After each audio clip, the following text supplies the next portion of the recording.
next guest is an Oscar-nominated, Emmy award-winning actor and director whose movies include Stand By Me, The Princess Bride, When Harry Met Sally, Misery, and A Few Good Men. His latest movie, Spinal Tap 2: The End Continues, is in theaters now. Let's take a look. I think we can all agree it was an outrage that you were not inducted into the Rock and Roll Hall of Fame, that you were refused entry. I think it was the letter that upset me, which just said off. Yeah. Yes. You could say no, not yet. Yeah. Or It something. said off, sincerely yours. Yeah, well, that's true. Brace yourself. We present the International House of Rock. I'll be. This is like the Rock and Roll Hall of Fame. Like the Rock and Roll Hall of Fame, only better because it will have you in it. Yeah. We're going to build precisely this structure, and in it, we're going to memorialise tap. Rock in general, but tap specifically. Can I ask a question? Yes. There's only 4 people, 5 people. Yeah, but there'll be more. Please welcome to the show, Hollywood icon Rob Reiner, everybody.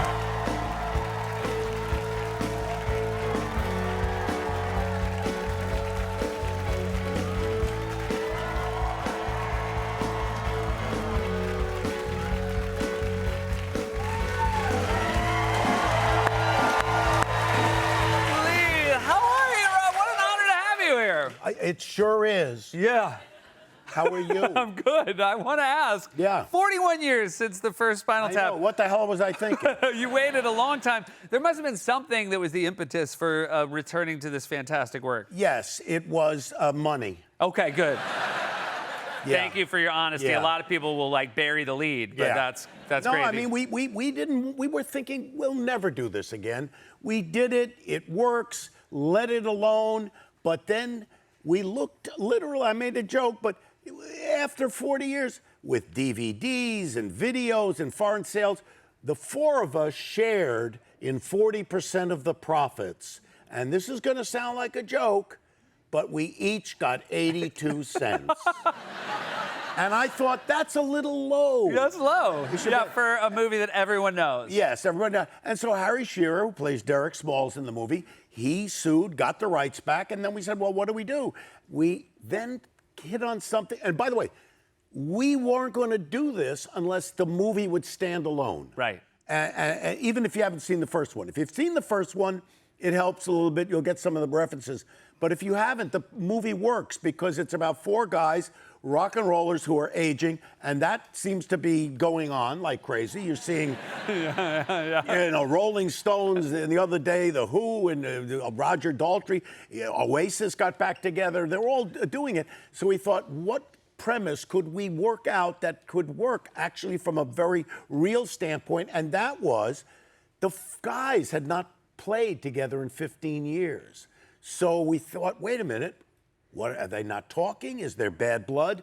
That became the basis of it. Once we had a movie that worked on its own, then we said, okay, let's do this. I forget, you know, watching the movie, you realize, like, these 3 guys all have musical talent. Oh, yeah, no, they're real musicians. And by the way, they get so upset when you say somebody's playing for them, like it's Milli Vanilli or the Monkees or whatever, because they really can play. And even in the movie, in the, you know, Spinal Tap 2, The End Continues, Elton John is in the movie, Paul McCartney is in the movie, Garth Brooks. These people are in the movie because they actually love Spinal Tap. They love to play with them. And Elton John actually says in the movie, he says, these guys aren't like regular heavy metal musicians. You don't find a guy in a heavy metal band who can play the mandolin. Yeah. And Chris Guest plays the mandolin, and he's really good. So no, they're real musicians, and they're terrific. You mentioned great cameos, and I'm assuming a lot of musicians over the years are huge fans of the film, but I would also imagine, because it's so close to, you know, the reality of what a touring band is like, were there other rock musicians who didn't care for it? Right at the beginning, there were a number. There were, you know, Steven Tyler from Aerosmith and Axl Rose from Guns N' Roses, and even Ozzy Osbourne thought, oh, this is not right. They're making fun of us. That's, you know, we're doing important work. And we thought, you know, yeah, but there is a...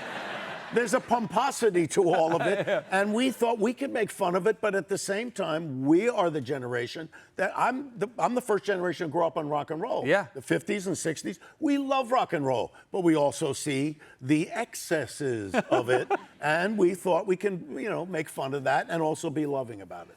You're in the film. I am. And you were in the first film as well, Marty Yes. DiBergi. You play Marty the director. DiBergi, yes. And Marty, his look is very iconic. And I will say, when I first saw the film, like Marty DiBergi was the first person I saw dressed like this. But of course, you were basing it on directors that you knew. Yes, a bunch of directors. If you notice, he always has a viewfinder. And that's a throwback from the old days when they had, it was all done on film and you'd check to see where you go. He never uses it. It just sits there. It's an affectation. Well, it's also a documentary, which I feel like, a that's a really documentary. funny thing to have. And so we wanted to make fun of rock and roll documentaries, not just heavy metal. And if you'll notice that I wear this baseball cap, which a lot of directors wear, but I'm also in the movie. And if you look at The Last Waltz, I don't know how many people have seen The Last Waltz. Martin Scorsese did a documentary about the band that played with Dylan, and he's in the movie, put himself in the movie. And I said, I've never seen a documentarian actually put himself in the movie. And he's interviewing me. So I said, I could do that. And so I put myself in the movie. And Marty Scorsese, he was pissed off at first. He said, hey, you're making fun. I never wore a baseball cap. Now he loves the movie and he thinks it's great. It's just so groundbreaking. And, I think it's hard, especially like the generation that came up, with The Office or even Modern Family, right? But the sort of mockumentary style you guys developed was so novel at the time. Yeah. And also that, look, there's so many funny jokes in it, but it really feels lived in. Was that a thing? Yeah. Not to go big swings, well, but just... we always wanted to, make it as real, to make it really look like a documentary. And when the film first came out, people came up to me and they thought, well, why would you make a movie about a band that nobody ever heard of? I mean, it doesn't make sense, Make a movie about the Beatles or the Rolling Stones. And I said, no, it's a satire. And the guy who shot the movie, who I hired because Peter Smokely was great, he had made a bunch of documentaries, rock and roll documentaries. And 5 minutes in, as we were starting, he says, I don't understand this. He said, well, what's funny about this? This is exactly what they do.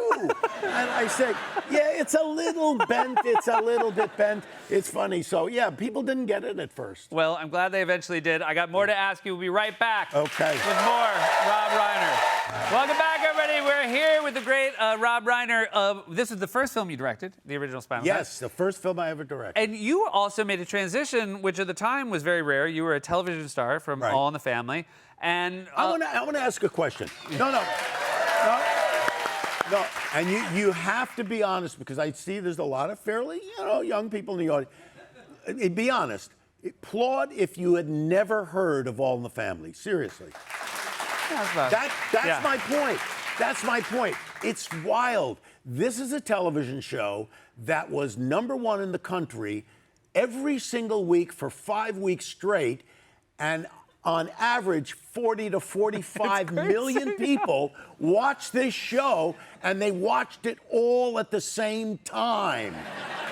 There was no DVR, no TiVo, no video cassettes. So if you wanted to see it, you had to watch it when it was on. That meant 40 to 45 million people every week had this shared experience. Now, you go on to, and we were a country of maybe 200 million people. Now we're about 340 million. Yeah. And if you have a show that does, I don't know how many people watch this show. About 40 million? Yeah, okay. So it's the same. Yeah. It's a little less. Yeah, it's about a little less. But wait. It's actually less because we're in a country of 340 million. Yeah. So, but I mean, literally, if you have a hit show and you get 5 to 10 million people, that's considered a big hit, and nobody watches it at the same time. Yes. You go to dinner with people and say, don't tell me, I only saw the second episode. I'm only on season 1, I don't know. You can't even discuss it with everybody. In the 70s, you were just like, we can't be friends anymore. No, that's it. People watched it and they talked about it, and it was. Well, and then the other fascinating thing, of course, is then it was in syndication, which is how I watched it. Right, when I saw Spinal Tap, I only knew you as, Meathead. Right. And the that was the character's name. That's it. But And so, but again, like, how was it received at the time when you were both like, so I'm this actor and now I'm a director? Well, nobody wanted, in those days, people were either in television or in movies. Movies were like royalty. Television, you were peons. You were the lowlifes. And you couldn't go from one to the other. In 1 year, there was Ron Howard, myself, Jim Brooks, Barry Levinson, Penny Marshall, who all came out of television and started making movies. That's the first time that ever happened. So they said, no, I don't know. What is Rob Reiner? What is he doing? He wants to make a movie. He's directing. It took me years to break the mold and become a director. It took me many years to get that thing off the ground. And it's fantastic. When you got it off the ground, I read that there was a 4-page, basically, outline of the movie. That's it. Yeah. And then, was it ever more than that, or did you just sort of improvise based off that outline? Well, we had the outline. It was a tour. They were going on tour.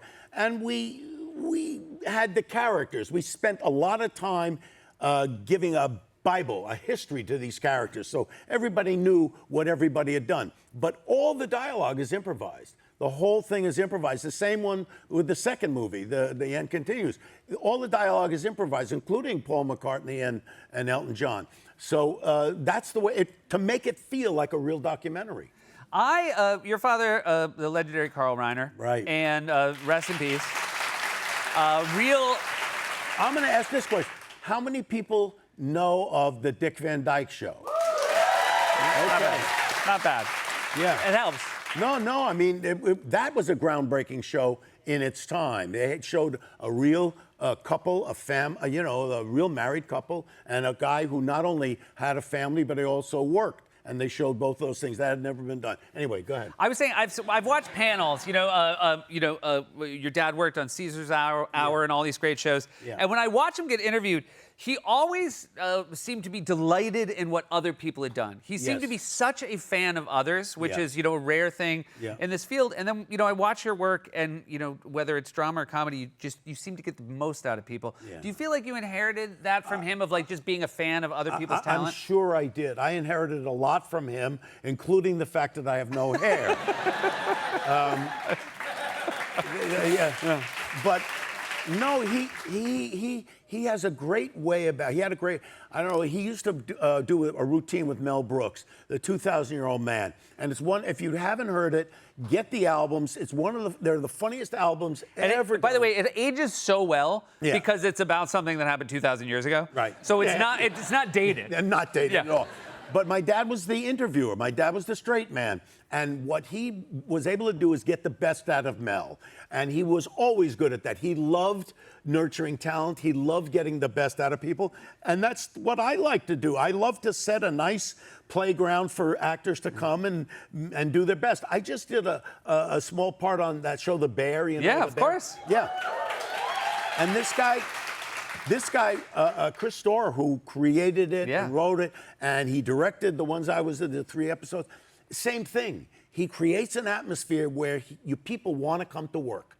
They want to do their job, and it's fun. And if you can do that, you'll get the best out of people. Well, it's a really good lesson for everybody, not just in this business, but any business. Yes. And what a great thing it is to have you here. Thank you so much. Oh, thank I really you, appreciate Seth. it. I appreciate it. Thanks for having me. Rob Reiner, everyone. Spinal Tap 2, The End Continues, is in theaters now. And the book, there's a book, everybody.